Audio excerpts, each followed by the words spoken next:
Tagilid talaga pa yung pader, kahit videohan. Sinasabayan mo kasi ng alak. Pati yung pader na lasing. Hindi ba pwede ano yan, itulak?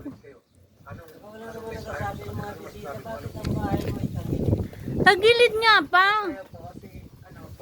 Ganyan. Putik na yan. Asero na nga yung poste mo, tagilid pa. Ang laki ng tabi dyan po. Ayan o, tagilid doon. Laki ng...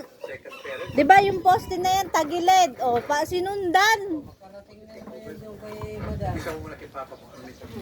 Bayan pa. Pag-aalaga sa amin. Papapukantay sa amin tuwing tulog kami. O, tingnan mo yung ginamitan mong tansi. May nambubuli sa amin. Lagi ka nandiyan para sa amin. Wow. Si mama naman.